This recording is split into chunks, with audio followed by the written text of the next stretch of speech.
ஆமாம் குடிப்பேன். ஆனாலும் அம்மா எனக்கு இந்த மாதிரி இருக்காங்க, அப்பா இந்த மாதிரி இருக்காங்க. 6 பிள்ளைங்க. நான் 6 பிள்ளைங்க. அம்மாவுக்கு அப்பாவுக்கு நான் 4வது பிள்ளை. அதனால் ரொம்ப கெட்ட பேராக இருந்தேன். கல்யாணம் கேட்ட நம்மளோட பழகி அதிகமாக குடிக்காது. அதனால் எனக்கும் கல்யாணம் முடிச்சு வச்சாங்க ஏமாற்றி. நல்ல பிள்ளைன்னு சொல்லி ஒரு பொண்ணு எனக்கு கல்யாணம் முடிச்சு வச்சாங்க. என்ன செய்ய முடியும், ஒரு கால் கேட்ட போடணுக்காக போட்டாங்க. இல்லாட்டி பாவம் நம்மளோட வந்து அவளும் பயங்கர கஷ்டப்பட்டு எல்லாம் அந்த குடிய விடுறதுக்கு எவ்வளோ முயற்சி பண்ணேன். நிறைய விளையாட போனேன், எக்ஸசைஸ் பண்ணேன், ஜிம்முக்கு போனேன், நிறைய கோயில்கள்லாம் அலைஞ்சி எப்படியாவது நம்மளை ஒரு கடவுள் மாற்றிடாதான் சொல்லி நம்ம தெய்வங்களுக்கெல்லாம் வேண்டாத தெய்வம் கிடையாது. ஆனாலும் ஆண்டவர் என்ன செய்யாரு, ஒருத்தர் சொன்னார், இப்படி வந்து உங்களுக்கு சொல்கிற மாதிரி ஒருத்தர் ஏசுக்கு நீ ஜெபம் பண்ணப்பா, ஏசு ஒன்று விடுதலை ஆக்குவாருன்னு சொல்லி சொன்னார். நான் அது எப்படின்னு சொல்லி அவர்கிட்ட சவால் விட்டேன்.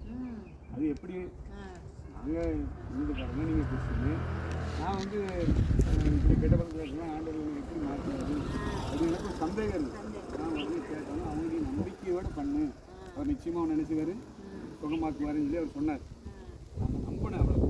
நான் வந்து எனக்கு 2 பொம்பளை பிள்ளைகள், 6 பிள்ளை, ஒரு பொண்ணு 3. 2 பொம்பளை பிள்ளைகளுக்கு நம்ம சேர்க்கணும், நம்ம ஆட்டோ ஓட்டுறோம். சார்லஸ் தேட்டர் சொல்லுவாங்கல்ல, அதுக்கு பின்னால் தான் வீடு.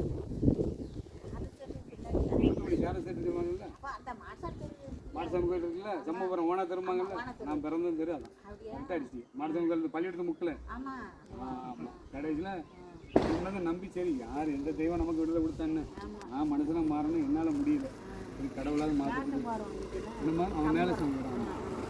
எப்படியாவது நம்ம மாற்றப்படணும்னு சொல்லி நான் ஆண்டவரை நோக்கி இருந்து, ஏசப்பா நானும் உலகத்தில் பிறந்து கெட்ட பையனாக வாழ்ந்துகிட்டு இருக்கேன், எனக்கும் பிள்ளை குட்டிலாம் இருக்குது, நான் மாறுக்கு எவ்வளோ முயற்சி எடுக்க முடியலை, என்னுடைய துன்பத்தையும் என்னுடைய அந்த பாவ பழக்கத்தையும் என்னோட குடி பழக்கத்தையும் இந்த சிகரெட்டையும் என்னை விட்டு மாற்ற உங்களால் முடியும்.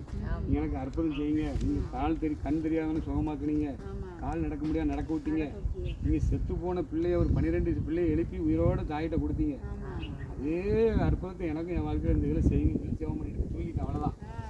மறுநாள் அந்த ஞாபகமே எனக்கு இல்லை. 2012 இதை நான் இந்த பிரேயரை பண்ணேன். என் மனைவி நானும் சேர்ந்தேன். இன்னைக்கு ராத்திரியில் என்ன ஏசப்பா என்ன செஞ்சாங்க, விடுதலை ஆகிட்டேன்.